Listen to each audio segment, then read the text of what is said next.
Y'all, welcome back to Long Farms. Of course, as most any farm will tell you this time of year. Of course, especially for us being livestock farmers, mud around our feed pad gets pretty bad this time of year. So for it, of course, we got another chance of rain tomorrow, and then got some more bad weather moving in this weekend. I'm going to take the bucket on the front of the tractor and try and scrape. I don't know how good it's going to do. I'm going to try and scrape as much of this mud off that I can. If y'all can believe it, that's actually a fairly solid base under that. But of course, we always put that a while back, put that geotextile, that fabric, put that down, and then put the rock on top, and then of course just over time it just builds up with manure and just water and different things. But this weekend we received so much rain that we almost had standing water. Of course, up there, those two cows are up by the road. Had standing water there. Had standing water at the bottom of this hill.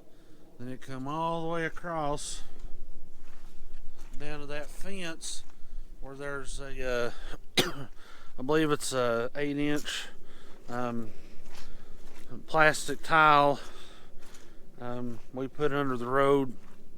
Of course, just to help with water flow, keep from washing the road out. And let me tell you, that sucker's running wide open. But it's fixing to get dark here pretty soon, so I better put y'all down. I'll be back with you here in just a little bit.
course, it's a lot deeper in mud and manure than I thought, but I think using a bucket will do the trick. I've got a yard box over there that I could use. I think the bucket will probably best for right now, because that hillside right there, of course, is muddy.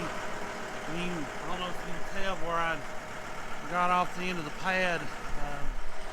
Front end of the tractor was starting to sink down the mud, but it ain't spitting or nothing. It's, like I said, it's once you scrape the top layer off, it gets back down to the hard bottom. I'm gonna set y'all down and see if I can get the rest of it cleaned off.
I think it's the front loader with the bucket's done a awfully good job of scraping this pad. I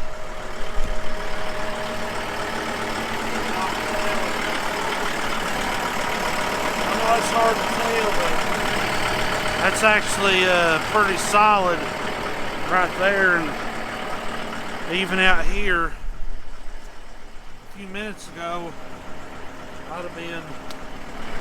I've been almost knee deep in mud. So there's gonna be a couple spots I'm not gonna be able to get, because I don't want to have to move that hay feeder or that one there, just because there's hay in it. But I got a few more little areas here.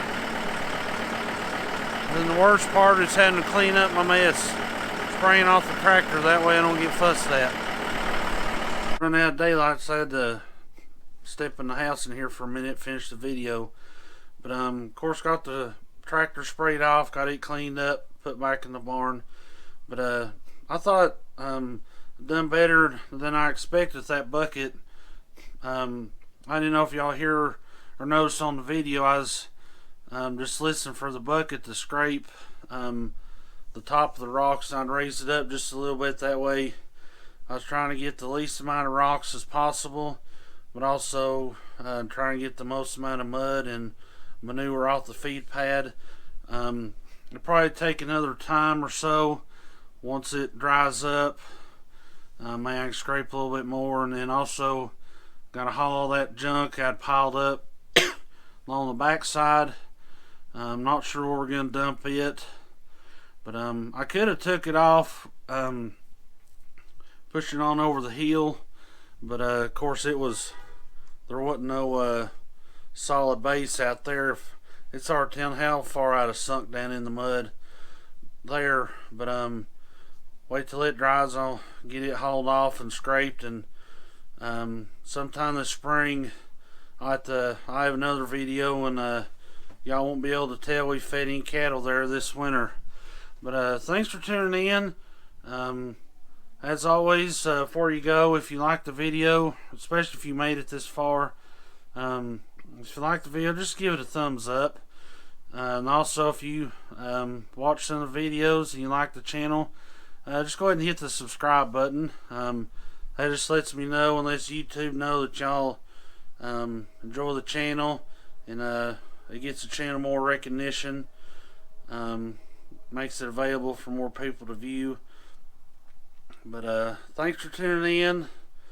I know I already probably said that once, but I got that disease. I think it's CRS disease, due to possible young audience. I'm not going to explain what that is, but I believe y'all can hopefully figure that out. But as always, thanks for tuning in. We'll catch you on the flip side.